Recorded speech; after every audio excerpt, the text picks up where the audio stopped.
നമസ്കാരം, പുതിയൊരു വീഡിയോയിലേക്ക് സ്വാഗതം.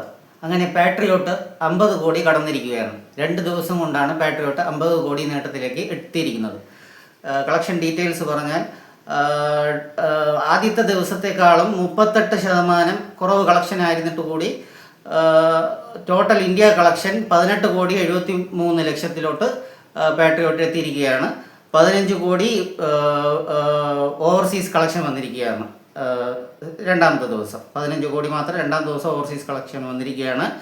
അപ്പോൾ ടോട്ടൽ ഓവർസീസ് കളക്ഷൻ വന്നിട്ട് 31 കോടി 50 ലക്ഷം രൂപയാണ് ടോട്ടൽ ഓവർസീസ് കളക്ഷൻ.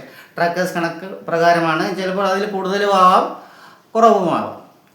അങ്ങനെ total world wide box office collection വന്നിട്ട് 50 കോടി 23 ലക്ഷമാണ് ട്രാക്കേഴ്സ് പ്രകാരമുള്ള total world wide box office collection. വളരെ മികച്ചൊരു കളക്ഷൻ തന്നെയാണ്.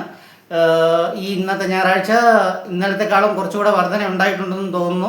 അപ്പോൾ ഇന്നത്തെ കളക്ഷൻ കൂടി ചേർത്ത് ഏകദേശം ഒരു 70 കോടിക്കകത്ത് വീക്കെൻഡ് കളക്ഷൻ വരുമെന്ന് വിചാരിക്കുന്നു.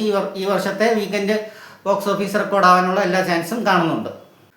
വാഴ 2വിൻ്റെ ടോട്ടൽ കളക്ഷനിലേക്ക് എത്തിയാൽ 233 കോടിയാണ് വേൾഡ് വൈഡ് ഇതുവരെ വാഴ 2 സ്വന്തമാക്കിയിട്ടുള്ളത്. പള്ളിച്ചട്ടമ്പി 14 കോടി, 14 തൊട്ട് 15 കോടിക്കകത്ത് വരെ കളക്ഷൻ നേടിയിട്ടുണ്ട്.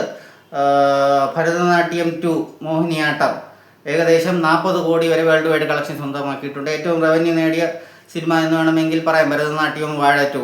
ഈ വർഷത്തെ ഏറ്റവും മികച്ച 2 ഹിറ്റ് ചിത്രങ്ങളാണ്, സൂപ്പർ ഹിറ്റ് ബ്ലോക്ക് ബൂസ്റ്റർ ചിത്രങ്ങളാണ് ഭരതനാട്യവും വാഴ 2.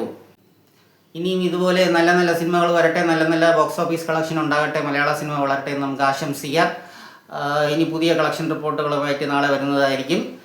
ഇഷ്ടപ്പെട്ടെങ്കിൽ ലൈക്ക് ചെയ്യുക, വീഡിയോ ഇഷ്ടപ്പെട്ടെങ്കിൽ ലൈക്ക് ചെയ്യുക, സബ്സ്ക്രൈബ് ചെയ്യുക.